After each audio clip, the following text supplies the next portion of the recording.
Shalom and welcome to another in our series of podcasts from Temple Beth Am, a dynamic center for conservative Judaism in Los Angeles. You are listening to a Yiskor sermon by Rabbi Rebecca Schatz. Imagine yourself walking on the beach. It's a quiet, beautiful morning, your favorite tea in hand, a light breeze at your back, your feet softly crushing the wet sand. For a moment, you pause, and you find yourself vulnerable to the cliche, "This is heaven." You reach the end of the strand, which becomes impassable at a cliff jutting into the water, and turn back.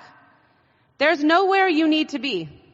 And turning around might guarantee more of the same experience, one that you simply cannot get enough of. But walking in the opposite direction, you notice something new. Directly ahead of you, your footprints. A trail showing you exactly from where you came. As you walk, you notice 5, maybe 10 additional sets of footprints, some bigger, some smaller, some deeper, and some more shallow. Whose footprints are they?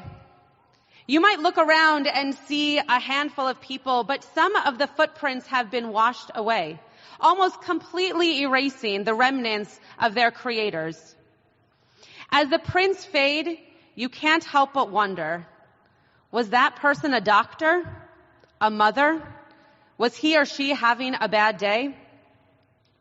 What if you knew those people who left behind their footprints? What if their life, their imprint left a mark on your life?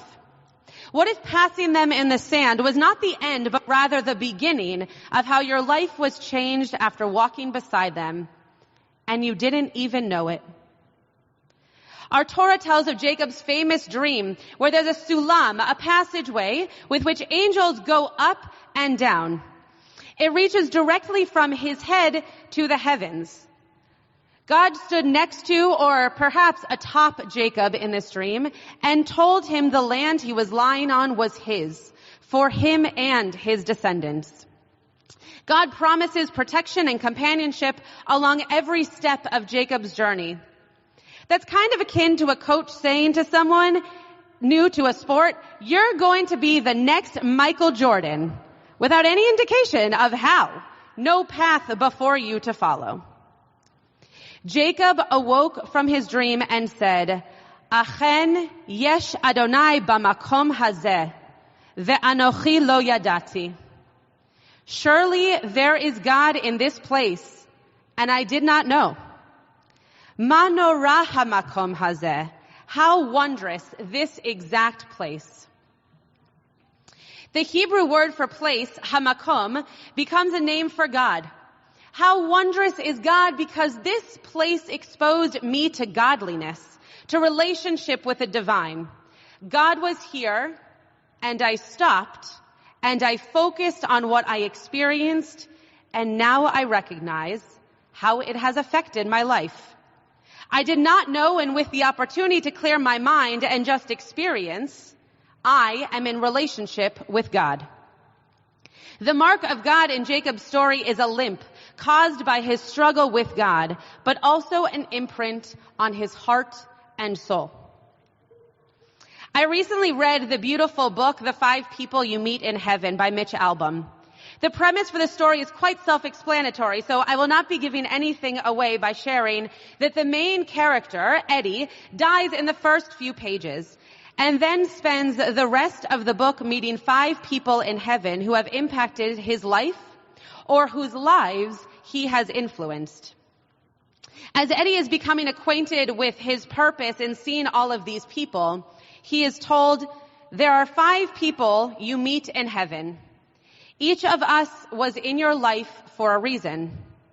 You may not have known the reason at the time, and that is what heaven is for understanding your life on earth."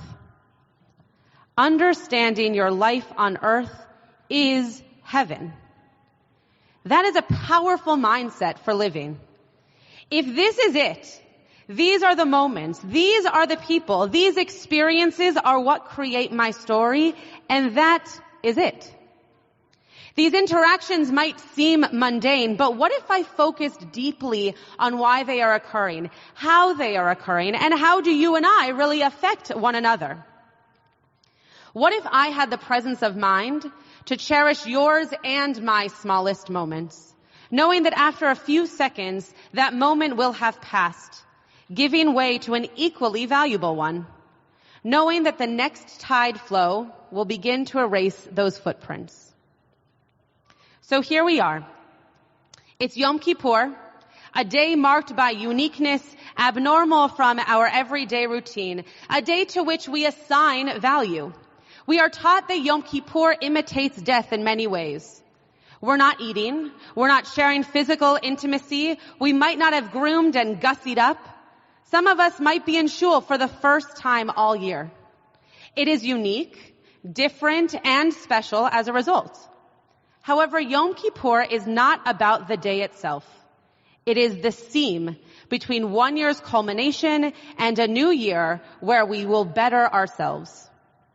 Its uniqueness should not be the experience of today, but rather how we use this time to recalibrate ourselves in the name of being present.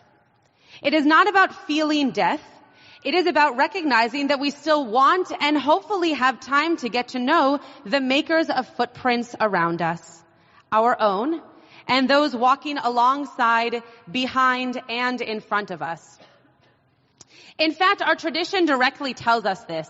Before we can recite Kol Nidre or approach the closing gates of Ne'ilah, we must answer the question of Hineni. Who am I? Who will I be this year? Who have I become? How will I influence someone's life in a more meaningful way, in a deeper way? Eheyeh asher eheyeh. I will be that I will be. God says this in response to Moshe when he asks which name to share with the people. It's a name that speaks to me quite loudly this year. It's a name that says, I am me, who is here, and will be here in the next immediate moment, full in presence. We are each of us in different forms of ourselves in different moments, but if we are not present, we are unclear as to who is at our core. Rabbi Nachman connects this name of God to the overall process of teshuvah. Eheyeh, I am prepared to be, which before teshuvah, we do not know what that being will become. How are we half existing in our lives, our relationships, our realities?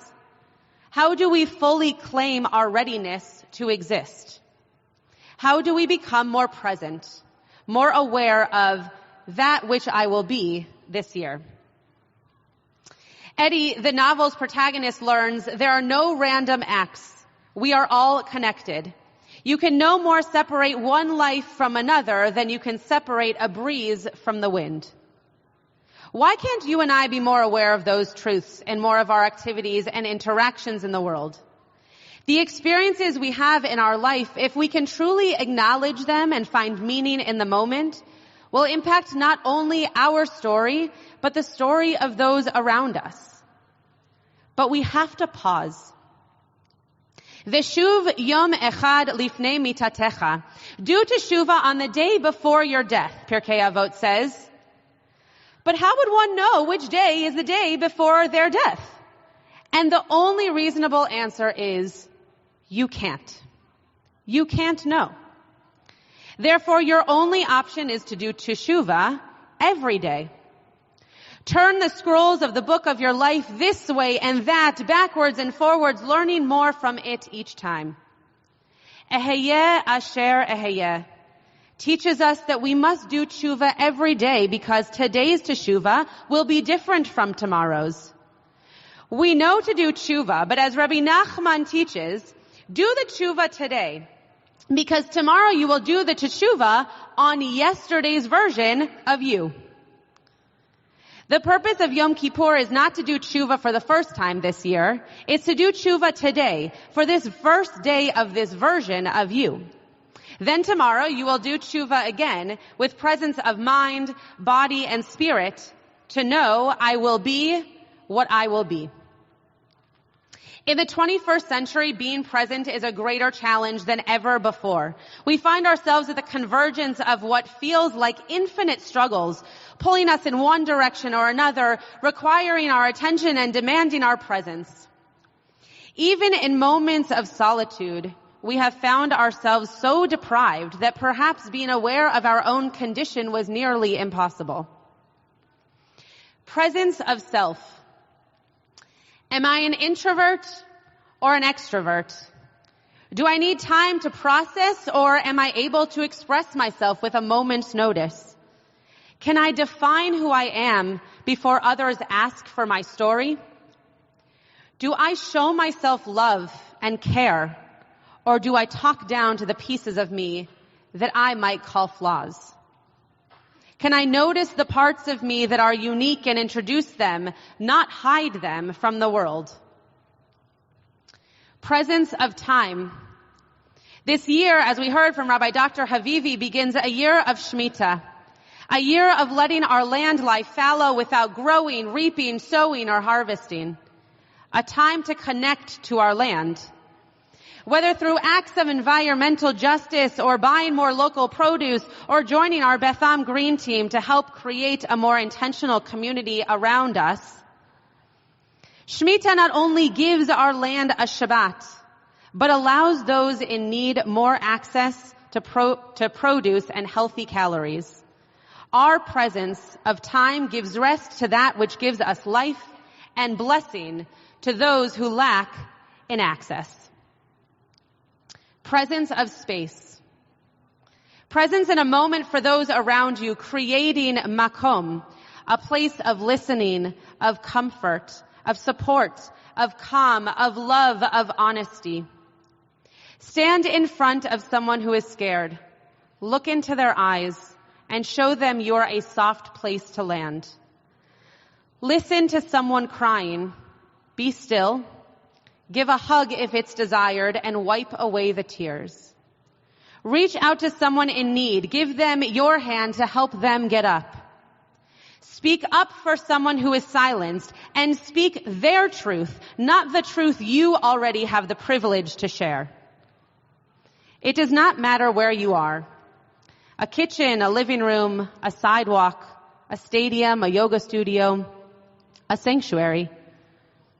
Presence of space is how to show someone, I am here for you to be you. Maya Bernstein, in an article written for Tablet magazine about living with mortality on Yom Kippur, speaks of her cancer diagnosis as a way of awakening to the realities of the day. She writes, I gradually became aware that I had a choice. I could get through it as if my illness were an irritating detour. I could put my foot on the gas pedal, speed through this unanticipated extra leg of my life's journey, and attempt to return to, quote, normal life as quickly as possible. Or I could heed the pull of this newly open road. When I allowed myself to stop moving so quickly, I began to feel the vastness of the sky, the slow warmth of the sun seeping into me. I began to sense that this experience wasn't delaying or encumbering or impinging on my life. It was my life. It offered a completely new way of being. I became less rushed. I developed clarity and confidence about how I wanted to spend my time and with whom. Maya is poignantly speaking to the power of finding meaning to be present. We are each of us blissfully unpresent because we live life as if we are immortal. But as Maya points out, Yom Kippur reminds us every year that that cannot be the case. Maya quotes a recent article in the New York Times where Sister Alethea, the nun featured, explains that we try to suppress the thought of death or escape it or run away from it because that's where we will find happiness. But it's actually in facing the darkest realities of life, she says, that we find light. If we are present, conscious, appreciative of the moments we have with others, walking the beach and wondering about each set of footprints, we are living heaven on earth. So what is there to suppress? We are already capable of living our ultimate happiness. Since last Yiskor, I have shared these moments of grief with you and your family. Stood by a hospital bed singing, hugged you tight after placing dirt on your loved one's grave, listened to your cries as the Kriya ribbon tears and echoes the sound of your heart. The reason the deaths of our loved ones are so hard is because we lived with them as if they were immortal, as if we were already walking on the beaches of heaven together. And we might feel guilt around wanting to do more, say more, experience more, learn more about them. But ultimately, we were present, which is why we never feel there was enough time. In the moments we did not write their story down or record their voice or listen as intently to their wisdom, that was because we loved them deeply and knew they would be with us forever.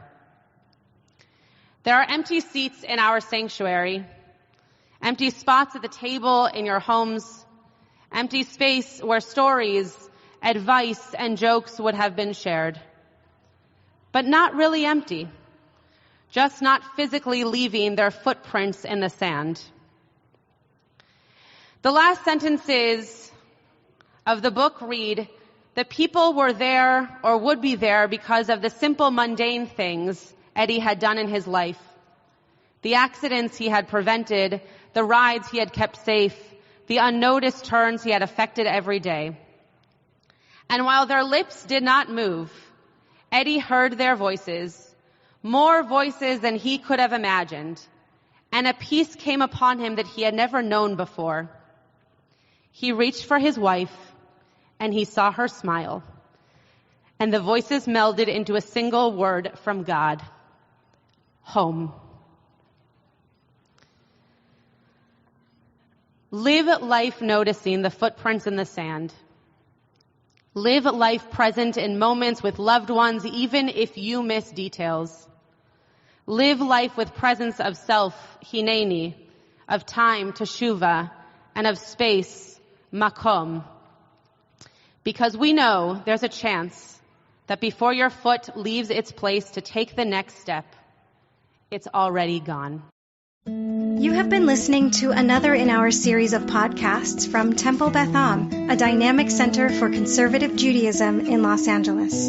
If you enjoy these podcasts, we invite you to write a review on the Apple Podcast site or wherever you get your podcasts. For more information about Temple Beth Am Los Angeles, go to tbala.org.